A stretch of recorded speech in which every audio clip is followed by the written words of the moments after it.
When Bill Gates has a 35% stake in the company and the stock returns since IPO have over doubled the S&P 500, I cannot help myself but to look in the stock in more detail. To my surprise, this is not a tech stock, but rather it operates in the field of waste management, which checks the boxes for three factors that help it outperform in any economic environment: an economic moat, predictable free cash flow, and price and power. Let's dig into their financials, valuation, and strategic growth areas to evaluate if this stock can continue its market beaten track record and serve as an anchor for our stock portfolio. For our thesis, there are two core aspects to Republic that we like a lot. First is a resilient recession-proof business model that will help it thrive for many decades ahead. And second is their expansion into new strategic revenue streams. Republic Services, along with Waste Management, own roughly 60% of the market share for all waste disposal services in the United States, which both serve as monopolies in the regions they operate. Due to this, they are truly one of the few recession-proof businesses with strong pricing power that they can continue to raise prices to grow each year. Since after all, even if people are cutting back on expenses, they still need to take their trash out. It is due to this that we can see here just how predictable the revenue growth has been in the past decade and can be in the years ahead, with 6% revenue growth on average since 2015. Besides being able to have core price increases on current pickups, Republic will also benefit as more new homes get built should the housing market recover. Construction creates tons of waste during the process, and these new homes, once built, will need pickup services as well. With roughly 80% of this revenue being annuity-like, as in that it's stable and predictable, and collection services accounting for 70% of Republic's total revenue, I believe we can count on 6% annual revenue growth and 8% annual earnings per share growth for at least the next 5 to 10 years, just from this segment. Earnings will grow faster than revenue, as with Republic having tons of fixed assets, like their 208 landfills, 18,000 trucks, and 42,000 employees. This has tons of operating leverage. Now for the second aspect, new stable revenue stream, let's look into this more to see how they can benefit from this $25 billion total addressable market. The first sustainable innovation they are targeting is to become a raw material supplier for the packaging industry. By opening up polymer centers, they are able to take pre-sorted plastics from their own recycling centers and subject it to a higher level of processing to provide higher quality, color-sorted resins that can then be sold back to corporate customers as packaging for bottles, yogurt cups, milk jugs, amongst many others. Pretty brilliant being able to turn plastic trash that they are paid to haul away to then be able to sell it back as a product for a profit. By 2028, Republic will open their fourth Polymer Circular network. Even without government incentives, this should become a very profitable business for Republic once scaled up, as this is expected to have a higher profit margin than their collections business. Second sustainable innovation Republic is working on is turning trash to natural gas. By 2029, Republic is aiming to build out 40 locations capable of capturing the biogas emitted from organic waste like food scraps or yard trimmings.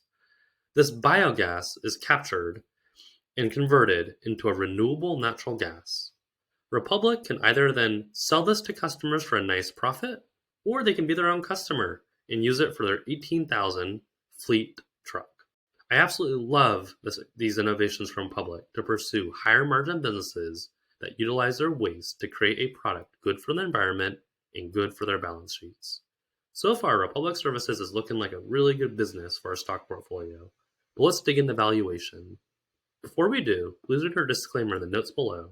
We are not financial advisors, and anything we say should not be taken as financial advice. Also, if you love videos like this, please help us out and click a like and subscribe as we aim to analyze the most long-term, innovative-focused companies twice a week. Now let's look at Republic's valuation.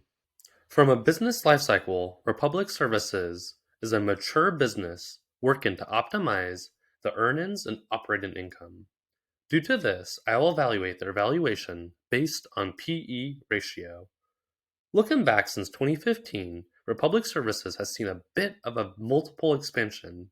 From 2015 to 2020, they were trading between a 15 to 30 PE ratio, which seems pretty typical for a business with pricing power and growing earnings per share at roughly 8 to 10% annually. As with many other stocks since 2020, the PE ratio expanded and is now consistently above a PE ratio of 30. For a 2030 price evaluation, I'm going to assume that this does not continue and it's not sustainable. So I'm going to use a price to earnings ratio of 25, which is a bit higher than the 15 to 30 multiple midpoint due to the circular economy innovation that I believe will have higher profit margins. Now, when projecting out 2030 stock valuation, our current year 2025 earnings per share will close at around $6.90. Assuming the 6% revenue growth from the past decade sticks, let's assume earnings per share grows at 8%, which is similar to their growth pre-2020. For their work on polymer and organic waste recycling, let's use analyst estimates of 2029 4% EBITDA growth to assume that this bumps up 2030 earnings per share by 4%. We then use the 25 PE ratio we just discussed earlier, and that gives us a $81 billion market cap or $262 a share for 2030. Valuation-wise, this is missing my 15% return per year, which will require a $40 billion market cap. Now, running Republic Services through my 5-point framework, I give leadership a strong. Although John Vander Ark has only been CEO since 2021, I do like his strategy to grow in the sustainable circular economy tailwind. Their business will have higher margins when scaled up and just shows his long-term vision. From valuation perspective, my 2030 estimate shows Republic Services having a sub 5% stock return annually through 2030 from today's price that is at least supported by its fundamentals, which it is better than treasury bills, but not better than another anchor stock I have, Amazon. So I have this as very weak. For revenue profit growth, I have this as a strong. Consistent 8 to 12% earnings per share growth is hard to come by, but Republic Services can meet this with high confidence. Total addressable market, I have this as a weak. Them and Waste Management already operate in so many markets, so it will be tough for them to sustain double-digit top-line growth, as they've already become part of a duopoly in the United States. And lastly, tailwinds I currently have as a neutral. The circular economy I think is a good multi-decade tailwind, but currently it is a small part of their business for the next 5 years, so cannot put too much weight into that. Overall, I'm a no to add Republic Services to our stock portfolio. It is such a resilient business, but valuation has just run up so much over the past 5 years that it is being priced like a high-growth tech stock nowadays. What do you think, Dad, as you own Republic through your framework? Thank you, Scott, for that excellent presentation. Yes, I'd like to do my evaluation now for Republic Services, and the symbol is RSG. So for company fundamentals, the dividend is 1.1%, the beta is 0.6, market cap is around 70 billion, and earnings comes out in October 30th. So for that, I'm a positive. And then for earnings history, the last 4 earnings have beat. So that's a positive.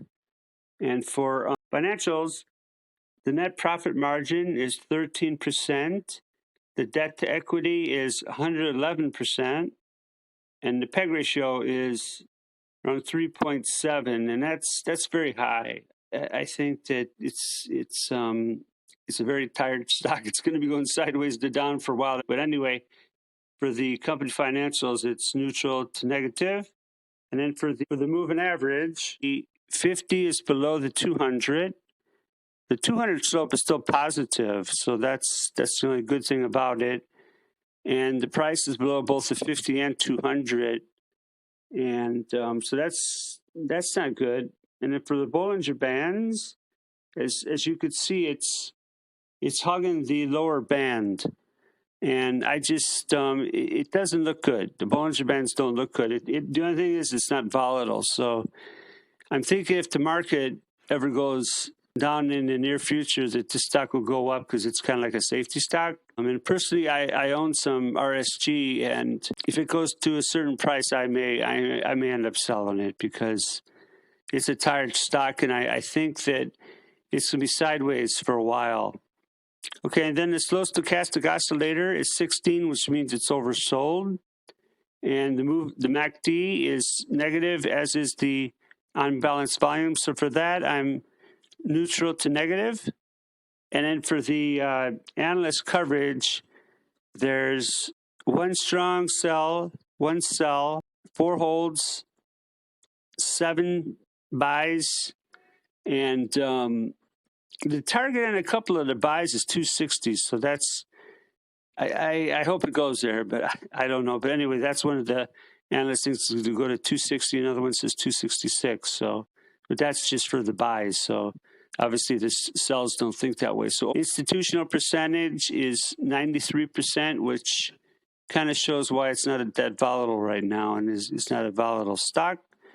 So overall, I'm a no, Scott, and it's just it's a tired, fatigued stock.